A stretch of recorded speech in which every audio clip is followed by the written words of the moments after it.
Hi, I would like to share with you some of the versatility with the curtain wall tool. I want to make an under roof.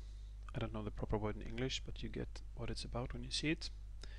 So I go for the curtain wall, and I have a favorite here. It's standard panel 600 by 600 millimeters. I have two versions, 1 and 2, or nothing and 2, obviously. So this is okay.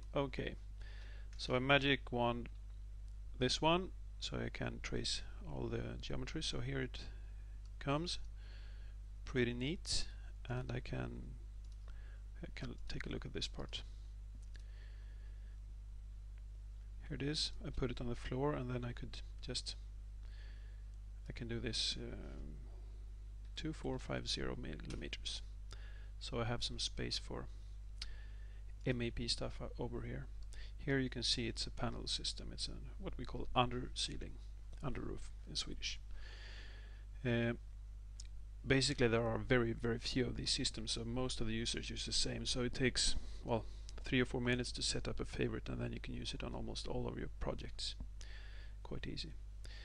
So what happens here in the 2D, you get the full, this is a projection of the members, the steel profiles, or whatever profiles. You can make your own custom profiles and panels. So this is just the most basic thing.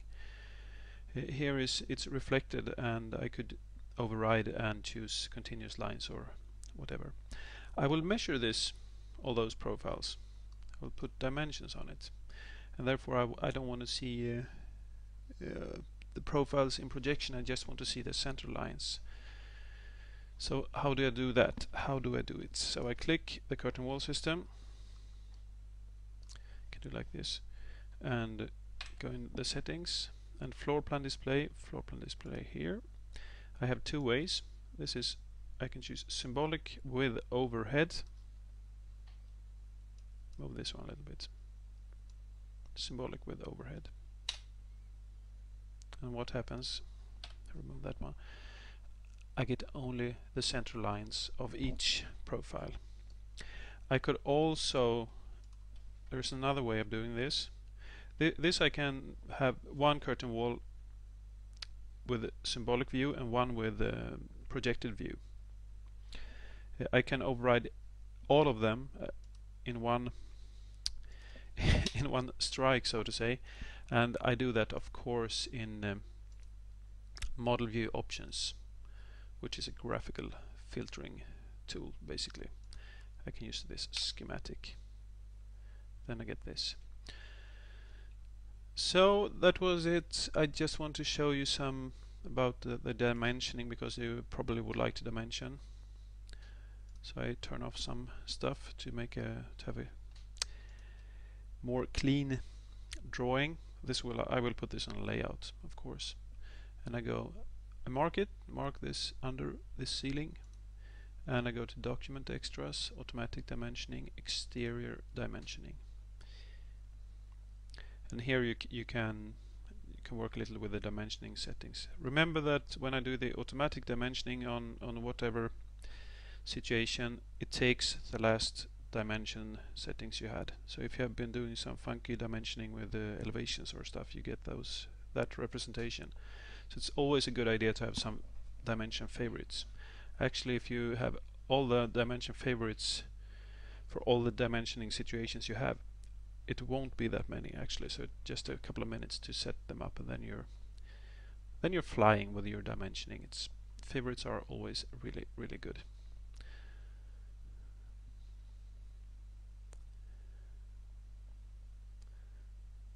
So I'm waiting a little while.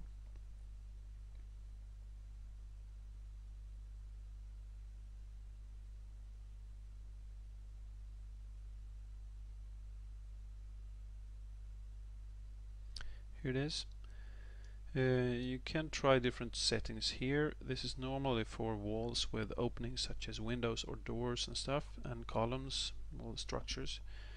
And what happens is ArchiCAD helps you to kind of draw the dimensionings, and you can handle everything that comes from this automatic dimensioning. When it's done, when it's out on the drawing, or in the model, you can handle them as unique, just manual dimensions, and you can change or extend or do whatever you want with them.